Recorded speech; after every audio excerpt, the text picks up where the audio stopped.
नमस्कार। मैं हृदय कुमार पृथ्वीराज पूर्वी चंपा से आप सबका स्वागत करता हूं। हमारे शिक्षकों के लिए खुशी वाली बात यह है कि पूर्व की सेवा की गणना होगी और कैसे होगी मैं आगे बताऊंगा।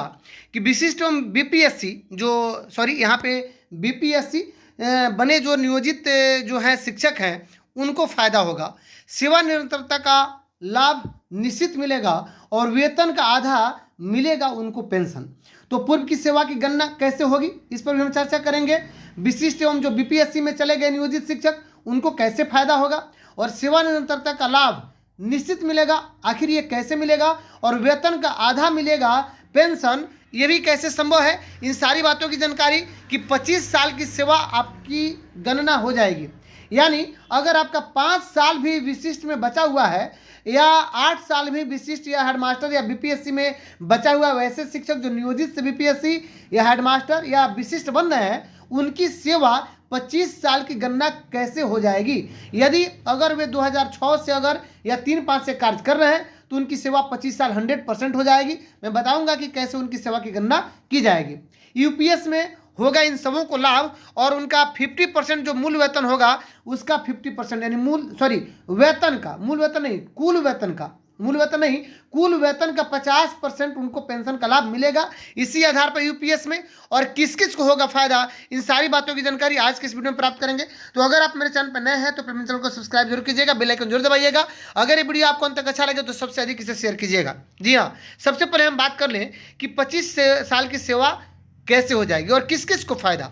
तो देखिए, वैसे नियोजित शिक्षक जो विशिष्ट में चले गए हैं उनको फायदा होगा, वैसे नियोजित शिक्षक जो बीपीएससी में चले गए हैं उनको फायदा होगा और बीपीएससी में जो गए हैं तो नियोजित के रूप में उनकी पूर्व की सेवा जो है उसकी गणना की जाएगी और जो विशिष्ट शिक्षक हैं उनकी भी पूर्व की सेवा की गणना की जाएगी। चूंकि ऑलरेडी ये मैं नहीं कह रहा हूँ, यहाँ तक कि विधानसभा में वहाँ सभापति महोदय ने कहा कि कोई भी एक सेवा से दूसरे सेवा में जब जाता है, उसी सेवा में जब प्रमोशन होता है तो पूर्व की सेवा की गणना होती है। यहाँ तक कि एमएससीपी का लाभ भी मिलता है, यानी मिनिमम एश्योर्ड जो एमएससीपी है कंटिन्यूअस प्रोग्रेशन, उसका लाभ मिलता है।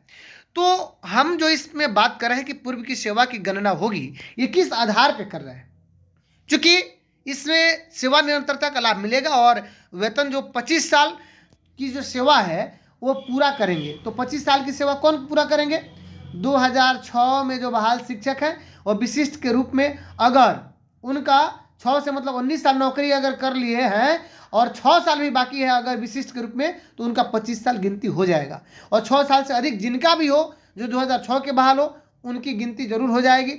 यानी आपको नियोजित के रूप में जो सेवा की है उसकी भी गणना कर लेना है और वेतन का आधा जो पेंशन मिलने की बात है, मैं यूपीएस की बात कर रहा हूं जो 1 अप्रैल से लागू होने वाला है, 1 अप्रैल 2026 से लागू होने वाला है। तो कम से कम 25 साल इसकी सेवा होनी चाहिए। लेकिन चूंकि आपके मन में ये भ्रम है कि हम बीपीएससी ज्वाइन कर लिए या विशिष्ट योगदान कर लिए तो हमारी सेवा मात्र 5 साल, 7 साल, 8 साल, 10 साल, अधिकतम 15 साल, उससे भी अधिकतम 20 साल है, उससे ज़्यादा नहीं है, हमारा 25 साल नहीं हो रहा है तो हमारा पेंशन आधा नहीं मिलेगा। जी हाँ, आपको एक पत्र का हम अवलोकन करते हैं। आइए, ये पत्र आज का नहीं बल्कि बहुत पहले का है और ये पत्र 4/3/2020 का है, 4/3/2020 का। और वैसे किसके लिए है, पहले समझने वाली बात है कि ये पत्र किन के लिए है। ये पत्र राज्यकर्मियों के लिए है, जो भी राज्यकर्मी है उनके लिए है और इसके प्रेषक हैं नीलम चौधरी, अपर सचिव। आप देख सकते हैं पत्र संख्या इतना 191, बिहार सरकार वित्त विभाग से पत्र जारी किया गया था। सेवा में सभी अपर मुख्य सचिव, प्रधान सचिव, सभी सचिव, विभागाध्यक्ष, प्रमंडलीय आयुक्त, सभी जिला पदाधिकारी, कोषागार पदाधिकारी बिहार। आपको पता है कि जब आप राज्यकर्मी रहेंगे आपका पेमेंट जो है कोषागार से होगा, ट्रेजरी से होगा। तो आइए, विषय क्या है कि पेंशन प्रयोजनार्थ पूर्व की सेवा की गणना के संबंध में, यानी पेंशन प्रयोजनार्थ यानी पेंशन के प्रयोजन हेतु, यानी पेंशन के लायक, पेंशन देने के कारण पूर्व की सेवा की गणना करने हेतु यह पत्र लिखा गया है। कि पेंशन अगर दिया जा रहा है, माना कि किसी कर्मी की सेवा जब प्रोन्नत हुए या किसी प्रमोशन हुआ, एक विभाग से दूसरे विभाग में चले गए और पहले तो उनकी सेवा की गणना की बात की गई है कि आखिर उनका ये कैसे गणना किया जाए। वित्त विभागीय पत्रांक 11 से 91 का जिक्र किया गया है, 1/6/2005 का भी इसमें जिक्र किया गया है। और आइए पढ़ते हैं कि आखिर इसमें है क्या। इसमें है कि उपयुक्त विषय के संबंध में कहना है कि प्रसंगाधीन पत्र द्वारा पेंशन प्रयोजनार्थ पूर्व की सेवा की गणना हेतु नई सेवा में योगदान के पश्चात 10 वर्ष के भीतर आवेदन समर्पित करने का प्रावधान किया गया है। यानी पेंशन के लिए ये कहा गया कि पूर्व की सेवा की गणना हेतु 10 वर्ष के अंदर ही किसी भी कर्मी को ये सूचना देना था, आवेदन देना था कि पूर्व में हम यहाँ इतना साल सेवा किए हैं, तो अब उनका पेंशन में वृद्धि होता।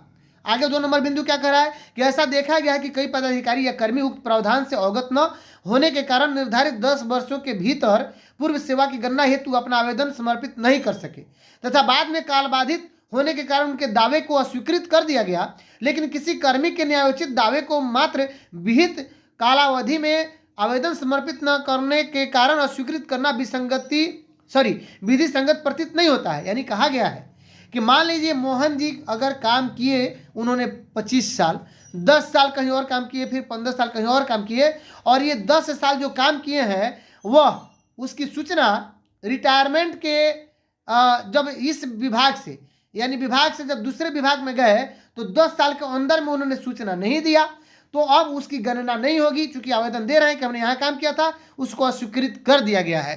तो इस संबंध में है कि अब उसकी गणना होगी। कैसे यहाँ लिखा गया, आइए देखें हैं। 3 नंबर में कह रहा है कि अतः सम्यक विचारोपरांत राज्य सरकार द्वारा निर्णय लिया जाता है कि वित्त विभागीय परिपत्र संख्या 1191/1/6/2005 को विलोपित करते हुए 10 वर्ष के भीतर सेवा गणना हेतु आवेदन समर्पित करने के प्रावधान को समाप्त किया जाता है। यानी कभी भी आप विपत्र जमा कर सकते हैं, ये आपके पास बाध्यता नहीं है कि 10 वर्ष के अंदर ही आपको विपत्र जमा करना है। दूसरी बात कि परंतु पूर्व की सेवा की गणना हेतु आवेदन समर्पित करने एवं वांछित अभिलेख उपलब्ध कराने की जिम्मेदारी किसकी होगी? जो कर्मी है, अगर शिक्षक हैं, बीडीओ साहब हैं, एसडीएम साहब हैं, कोई भी पदाधिकारी या कर्मी होंगे है, उनकी जिम्मेदारी है, नियोक्ता की जिम्मेदारी नहीं है कि वो इसकी सूचना दें। चलिए, बहुत अच्छी बात है कि ये बाध्यता खत्म हो गई। अब पूर्व की सेवा की गणना होगी। अब कैसे, आइए इसकी 2 नंबर बिंदु को देखते हैं कि वित्त विभागीय पत्रांक 1195 दिनांक 7/2009 द्वारा निर्गत जांच पत्र की कंडिका 10 भी विलोपित की जाती है। यानी बीच में क्या किया गया था कि जो दिए थे जो भी कर्मी, उसको अस्वीकृत कर दिया गया। तो यहाँ पे जो जांच वगैरह था तो इसको भी विलोपित कर दिया कि नहीं, वो नियम भी हटा दिया गया। आप कोई भी भले ही 10 साल के अंदर वो सूचना नहीं दी है, लेकिन अभी भी दे सकते हैं और उनका पेंशन फिर बाधित नहीं होगा, काल बाधित नहीं होगा जो भी वो काम किए हैं। आइए 3 नंबर जो बिंदु है, सबसे महत्वपूर्ण बिंदु है, जो हमारे विशिष्ट शिक्षकों के लिए या नियोजित से जो बीपीएससी में चले गए हैं उनके लिए बहुत ही काम वाली बिंदु है कि सीमित प्रतियोगिता परीक्षा द्वारा एक सेवा से दूसरी सेवा में जाने की स्थिति में सेवा की निरंतरता बनी रहेगी तथा इनमें पूर्व सेवा की गणना हेतु वित्त विभागीय सहमति की आवश्यकता नहीं होगी। यानी वित्त विभाग से सहमति की कोई आवश्यकता की जरूरत है ही नहीं कि हमको सेवा निरंतरता या पूर्व की सेवा की गणना किया जाए। बिना सहमति के ही गणना की जा सकती है। और नीलम चौधरी जी अपर सचिव हैं, उनका एक लेटर ये है 3/2/2020 का। चलिए, इस विषय पे हम बात करते हैं कि माना कि कोई अगर कर्मी बीपीएससी टीचर है और कल के डेट में बीपीएससी एडमिनिस्ट्रेशन के तहत वीडियो होते हैं, तो अगर 10 साल उन्होंने टीचर का काम किया और फिर 15 साल अगर वीडियो का काम किया तो उनकी सेवा की गणना होगी। लेकिन बात अब यहाँ आती है नियोजित शिक्षकों के संबंध में कि उनकी सेवा की गणना होगी कि नहीं होगी। तो आपको मैं बता दूं कि आपका स्केल 5200 से 20,000 वाला था, तो 5200 का स्केल था जो नियोजित शिक्षकों का था। भले ही सरकार ने आपको राज्यकर्मी का दर्जा नहीं दिया था, लेकिन आप पे स्केल पर सरकार के अधीन शिक्षा सेवा में कार्य करते रहे हैं। इस आधार पे और इसी बात को, इसी एक्सपीरियंस को आधार मानते हुए आप बीपीएससी में हेड टीचर बन रहे हैं। क्या बन रहे हैं? बीपीएससी में हेड टीचर बन रहे हैं, हेड मास्टर बन रहे हैं। यानी पूर्व की सेवा की अगर आपकी गणना हो रही है, आपने जो पहले काम किया, यानी आपका 8 साल जो सेवा की गणना इसमें की जा रही है, तो इतना 100% आप निश्चिंत रहिए। जो भी बीपीएससी में चले गए हैं नियोजित या जो विशिष्ट बने हैं, उनको पूर्व की सेवा का गणना का लाभ मिलेगा। आज नहीं तो कल 100% मिलेगा। सदन में भी इस पर आवाज उठाई जा रही है। और दूसरी बात कि अगर ऐसे नहीं मिलेगा तो हाई कोर्ट में केस के थ्रू 110% आपको मिलेगा।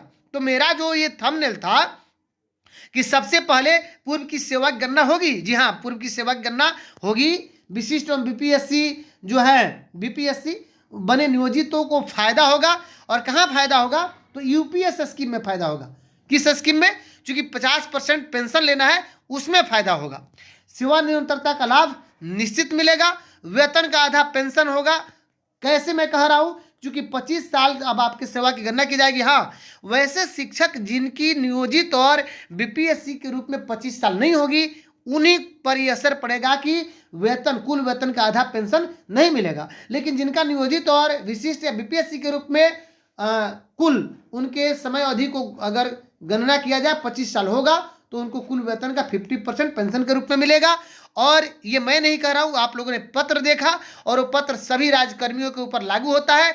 वो अब आप कहिएगा कि नियोजित के रूप में हम सेवा दिए हैं, कोई बात नहीं है। नियोजित के रूप में आपने सेवा हर सेक्टर में दिया है। एज ए मास्टर ट्रेनर के रूप में आपने दिया है, जातीय जनगणना में दिया है, इलेक्शन में दिया है, और नियोजित से ही आप बीपीएससी हेड टीचर में जा रहे हैं, बीपीएससी हेड मास्टर में जा रहे हैं। तो इसलिए इसका लाभ बिल्कुल मिलेगा हमारे दोस्तों। चलिए आगे बात करते हैं कि यूपीएस में होगा इसका लाभ। जो वही मैं बात कर रहा था कि 25 साल सेवा की, और किस किस को फायदा बता चुका हूं कि बीपीएससी में जो चले गए नियोजित उनको फायदा, नियोजित से जो विशिष्ट बनना है उनको फायदा 110% होगा। तो चलिए, अगर वीडियो आपको अच्छा लगा हो तो सबसे अधिक इसे शेयर कीजिएगा। अगर आप मेरे चैनल पर नए हैं तो अपने चैनल को सब्सक्राइब जरूर कीजिएगा, बेल आइकन जरूर दबाइएगा। क्योंकि वीडियो बहुत सारे लोग देखते तो हैं मगर उसको सब्सक्राइब नहीं करते हैं, तो प्लीज़ काइंडली रिक्वेस्ट है कि आप कम से कम सब्सक्राइब जरूर कीजिएगा। मिलते हैं नेक्स्ट वीडियो में, तब तक के लिए थैंक यू।